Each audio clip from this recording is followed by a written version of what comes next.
Bienvenue dans cette vidéo. Aujourd'hui nous allons parler de notre fameuse palette Cosmos Palette. La palette de l'été, j'ai envie de dire. On est très nombreux à avoir craqué sur cette beauté. Je vous l'avais déjà présentée une première fois dans mon haul Sephora Gold. J'avais fait un petit look assez rapide en premières impressions.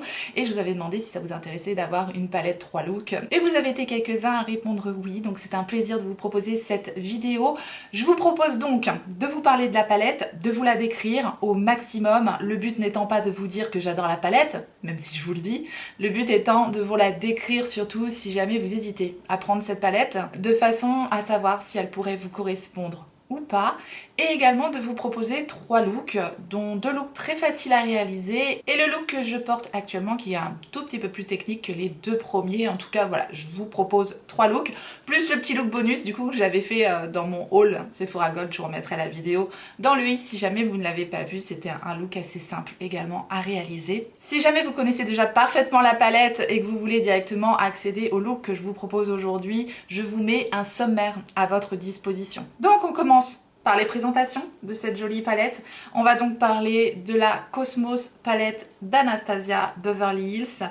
Au niveau du packaging, on est sur quelque chose d'assez épuré. J'aime bien ce bleu clair un peu turquoise qui va parfaitement avec mes ongles, mais c'était vraiment pas fait exprès. J'aurais pu, mais là c'était pas fait exprès. Un petit bleu agrémenté de petites étoiles dorées, voilà. Assez classique au niveau du packaging, simple, facile, efficace, je dirais, assez pratique. On est sur le format standard des nouvelles palettes d'Anastasia Beverly Hills. À l'intérieur, nous avons un miroir et elle est donc composée de 12 fards.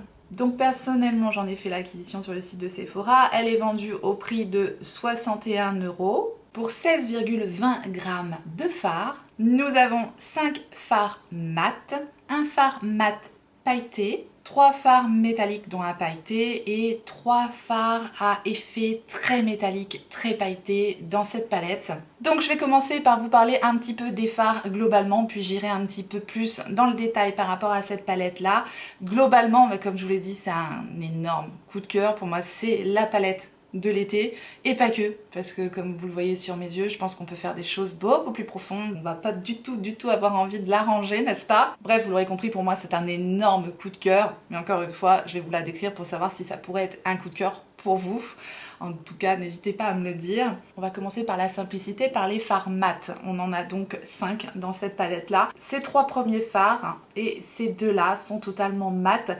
J'aime la déclinaison des fards qu'elle a proposés. On a un beau dégradé et ils vont tous ensemble. On peut vraiment pas se tromper finalement avec cette palette là qui pourrait faire peur au premier abord, mais pas du tout. Je trouve que tout se marie bien ensemble et que vraiment on peut réaliser des looks très simples, très facilement, aussi bien que des looks beaucoup plus intenses, beaucoup plus travaillés, et surtout on peut aussi réaliser des looks tout à fait différents les uns des autres. Vous allez voir par rapport aux 3 looks que je vous ai proposés, voilà, les gammes de couleurs et les looks sont assez différents. C'est probant rien qu'avec 3 looks, je trouve. Donc pour moi cette palette est tout à fait adaptée aux débutants comme aux plus confirmés. Bref, je pense qu'elle va pouvoir convenir à pas mal de personnes. Malgré leur force en pigment, on a quand même quelque chose qui se travaille bien, qui s'estompe bien, donc voilà, qui est assez facile, je vous dis, même pour les débutants, et qui pourra combler aussi les confirmés lorsque vous voulez quelque chose de très impactant, de très pigmenté. Eh bien on est comblé avec cette palette là, et je trouve que l'harmonie est très bien parce qu'effectivement on peut vraiment faire un très joli dégradé.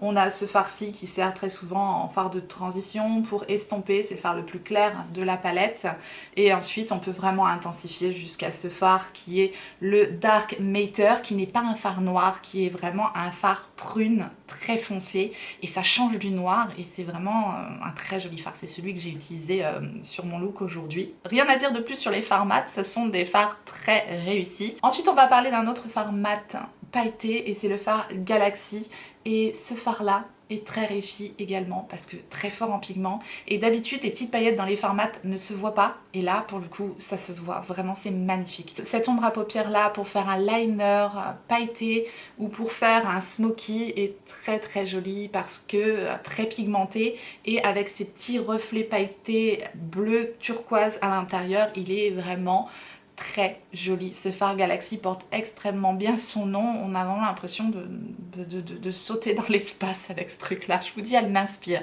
cette palette. Ensuite, nous allons avoir 3 fards métalliques. Donc, ces 3 fards-là, dont le fard Sun qui va nous offrir un très joli shift de couleurs dorées, rosées, orangées, magnifique. Voilà, le fard Sun.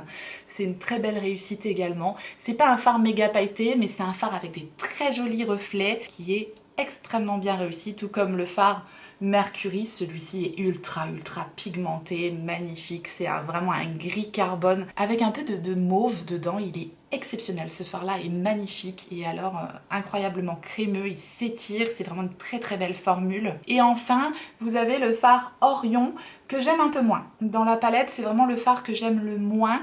On est sur un fard métallique qui est rempli de paillettes dorées et j'ai des chutes quand même pas mal avec les petites paillettes dorées qu'il y a dans ce fard là. Et voilà, c'est un fard rose pailleté doré, mais les paillettes font des chutes, tout particulièrement dans ce fard Orion, je trouve. C'est vraiment pas mon fard favori de la palette, c'est le petit bémol de la palette quand même. On n'est pas non plus sur une perfection, il faut le dire, il faut le dire.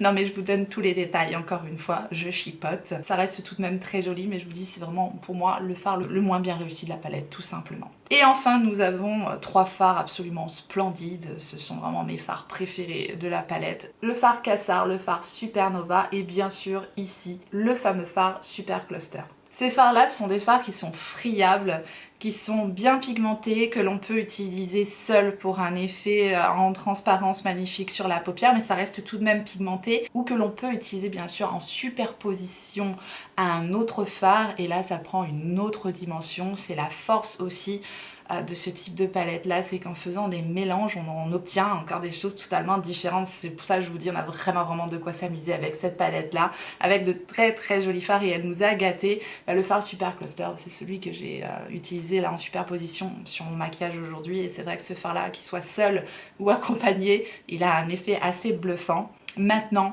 tout de même, je vous préviens, ces fards là peuvent faire des chutes aussi. Ce sont des fards encore une fois très friables. Donc moi bien sûr j'utilise assez souvent avec cette palette là ma base qui est ma pâte à patou. Donc comme d'hab je vous en reparle à chaque fois avec ce genre de fard. Le Intensifies Artistry Wand, ça fonctionne très bien, c'est très pratique à appliquer. Voilà, ça ne coule pas, ça ne colle pas, c'est juste une petite pâte qu'on vient appliquer et ensuite ça vient vraiment faire adhérer ce genre de fard très friable. Ça vient parfaire leur tenue et ça vient faire ressortir aussi leurs effets pailletés, etc. Bref, ça marche super bien avec les fards à Pat McGrath, mais ça marche super bien aussi avec ce type de fard là. Et ces 3 fards là nous offrent en plus, vous le voyez directement dans la palette, de très jolis reflets multidimensionnels magnifiques. Donc encore une fois, c'est ça qui fait que ça change d'effet lorsqu'on met un autre fard en dessous. Donc n'hésitez pas à les superposer à des fards mat par exemple, c'est très joli également. On n'y pense pas toujours, ces fards là seuls sont très beaux, mais en superposition ils sont exceptionnels également. Voilà ce que je peux vous dire sur les fards de cette palette là. En conclusion, très belle palette, adaptée au plus grand nombre. Elle vous plaira si vous aimez les fards à effet, si vous aimez les paillettes, si vous aimez les choses un petit peu multidimensionnelles. Bien sûr cette palette elle vous plaira si vous aimez les fards à reflets, si vous aimez jouer avec les textures, si vous aimez jouer avec les effets sur vos paupières. Voilà, cette palette là pourra vous plaire. Et sa force également à cette palette, c'est qu'on peut réaliser un tas de looks différents. On a de jolies couleurs encore une fois qui se mélangent très bien, mais qui sont tout de même assez différentes les unes des autres. On n'a pas une palette monochrome, on a juste une harmonie qui est assez large et qui nous permet justement d'aller vers le bleu, vers le doré, vers le rose, vers le pêche, vers le marronné. Bref, on peut faire pas mal de looks. Et c'est sa force. Moi j'avais tout de suite eu le coup de cœur lorsque je l'avais vu en photo sur Instagram. Et à l'utilisation, mon coup de cœur est confirmé. Je l'adore. Je vous laisse donc maintenant avec les 3 looks que je vous propose aujourd'hui avec la Cosmos Palette. C'est parti pour le premier look. Comme d'habitude, j'ai préparé mes paupières avec ma base à paupières de la palette Makeup by Mario, la Master Eyes Prep and Set que j'ai en teinte light. Je mélange donc les 2 teintes de base à paupières et j'ajoute la poudre au niveau de mon arcade sourcilière. Je commence donc avec le fard Mars et un pinceau numéro 03 de chez Reifer que je vais appliquer très précisément au niveau de mon ras de cils. Je reste au niveau du coin externe et je vais remonter très précisément comme si je faisais un liner assez épais. et je remonte très précisément au niveau de mon creux de paupière et de mon arcade sourcilière. Et j'arrête la forme au niveau de la moitié de mon creux de paupière. Même pinceau, même teinte, j'en profite pour la descendre au niveau de mon ratil inférieur. Je m'arrête au milieu du ratil inférieur.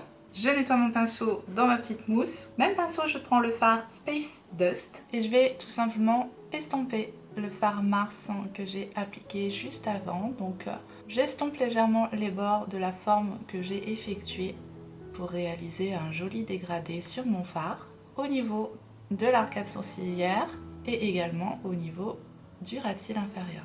Je vais ensuite appliquer ma fidèle pâte à patou qui est tout de même connue sous le nom d'Intensifies Artistry Wand, donc de Pat McGrath. Je l'applique sur tout le reste de ma paupière mobile. Je prends maintenant le pinceau numéro 21 de Reifer et la teinte Cassard que je vais appliquer donc sur le reste de ma paupière mobile, là où j'ai laissé une place libre et où j'ai mis tout simplement la pâte à patou. On est quand même sur un fard assez friable qui va susciter quelques chutes. C'est pour ça que j'utilise tout de même une base et j'utilise également un pinceau qui va très bien agripper la matière et vous pouvez bien sûr appliquer ce genre de fard avec les doigts. Je refonds tout simplement un petit peu les bords de la teinte que je viens d'appliquer avec le pinceau 03 de Reifer. J'applique un peu du crayon Macrotech de Natasha Denona en teinte brown dans la muqueuse inférieure. Le dernier mascara de Fenty Beauty que je suis en train de terminer, que j'ai en format voyage. Et voilà donc le résultat pour le premier look. Passons maintenant au deuxième look et pour ça j'utilise un pinceau numéro 231 de Zoeva et la teinte Eclipse que je vais appliquer au niveau de mon coin externe en effectuant un petit triangle tout simplement. Pinceau numéro 11 de Sephora Collection et je garde la même teinte pour la descendre au niveau de mon ratil inférieur. Pinceau numéro 13 de Reifer et la teinte Comet qui me sert à dégrader la teinte Eclipse que je viens d'appliquer. Donc j'estompe le fard pour fondre les deux teintes ensemble.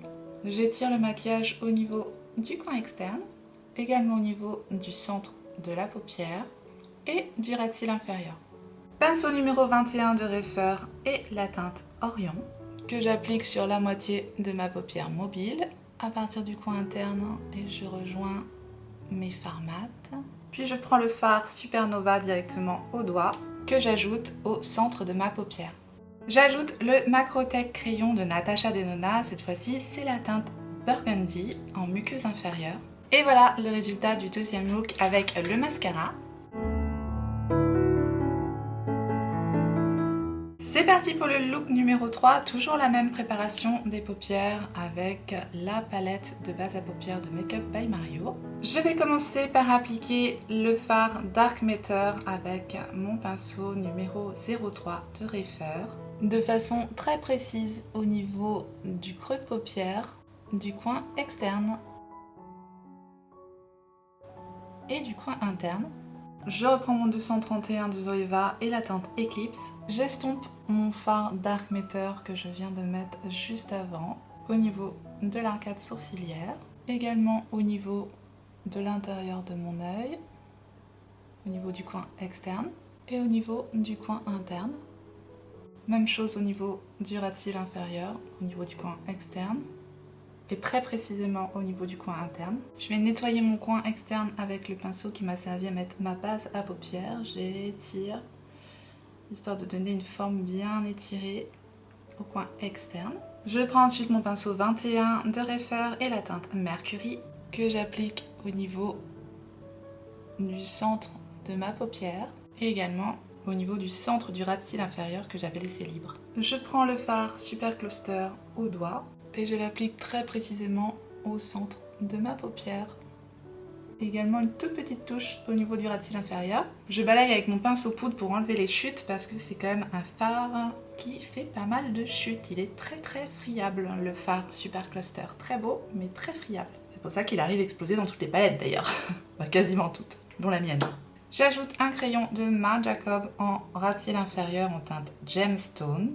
Un crayon noir d'Huda Beauty en muqueuse supérieure Et voilà le résultat de ce troisième look avec le mascara.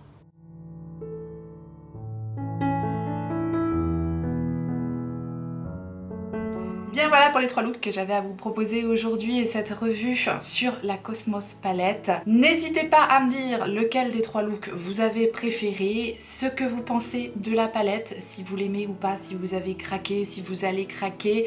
Bref, partagez avec moi en commentaire, comme d'habitude ça sera un plaisir de vous lire et de vous répondre. En tout cas, je vous remercie infiniment d'avoir regardé cette vidéo. J'espère qu'elle aura pu vous inspirer, qu'elle aura pu vous informer éventuellement si vous hésitiez sur cette palette là.